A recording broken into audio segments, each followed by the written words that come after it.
Shalom tous, bienvenue sur Ivrite et Vite, lire et écrire l'hébreu en 17 vidéos de moins de 10 minutes.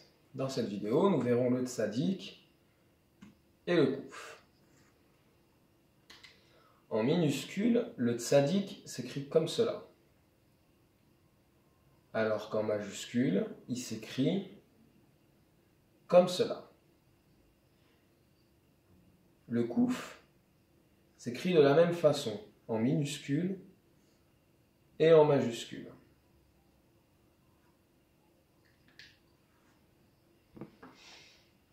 Sans surprise, le tzadik forme le son ts, alors que le kouf produit le son que. En vérité, la lettre kouf doit être différenciée de la lettre kaf, qui prononce elle aussi le son que. Seuls certains anciens Marocains ou juifs du Yémen prononcent le kouf comme il devrait être prononcé, à savoir kouf. Un cas inspiré, vraiment qui ressort, un kouf, une lettre qui existe aussi en arabe et qui devrait se prononcer comme ça. Les Israéliens ne font pas la différence et personne ne vous fera la remontrance, même si vous vous apprêtez à passer votre bar mitzvah, si vous prononcez le kouf, simplement kouf. Il faudra peut-être faire un peu plus attention à ça quand vous retrouverez un point. Si vous retrouvez un point dans un kouf, alors il faudra peut-être essayer de le prononcer kouf. Si vous n'y arrivez pas, ce n'est pas grave, personne ne vous le reprochera. Cette différence de prononciation, elle existe aussi entre le het et le chaf. Les Israéliens ne font pas la plupart du temps la différence entre le het, qui vient de la gorge, qui est un h plus fort que le chaf, qui ne vient pas tout à fait de la gorge, mais ou peut-être qui est plus simple peut-être à dire. Encore une fois, personne ne vous reprochera si vous ne faites pas la différence. Personne ne fait vraiment la différence.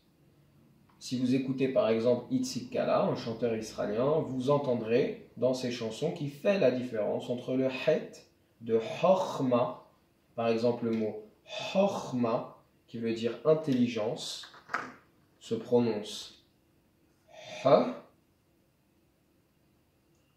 chokhma.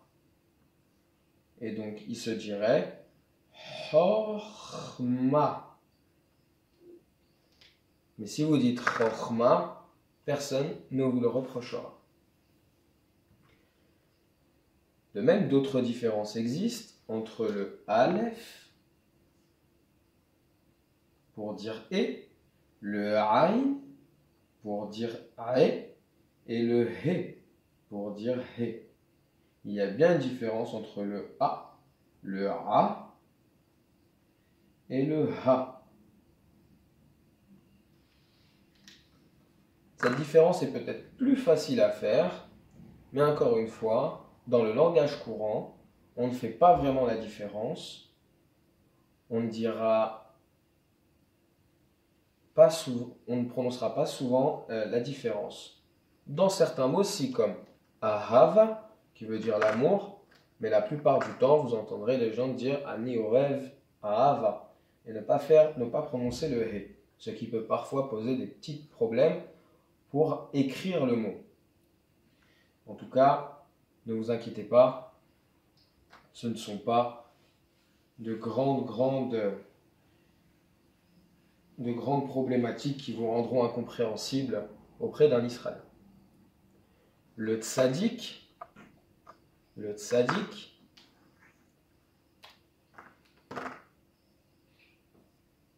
a une signification.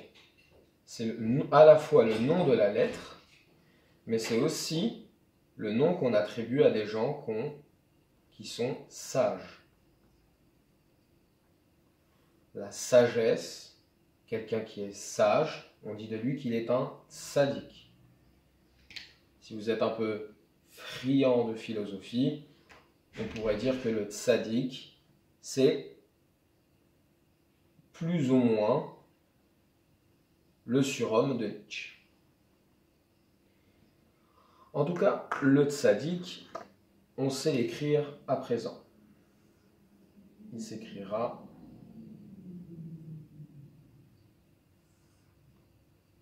comme ça. Tzadik. Tsa. Dik.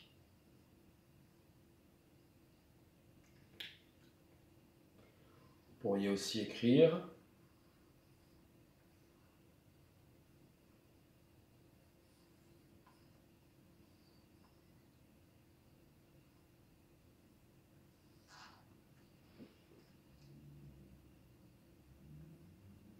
ça, c'est un mème, mid,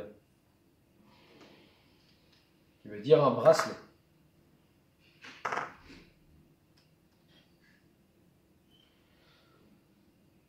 Eh bien, c'était l'avant-dernière vidéo. Dans la dernière vidéo, et la 17e, nous verrons le resh, le shin et le tav. Bon visionnage.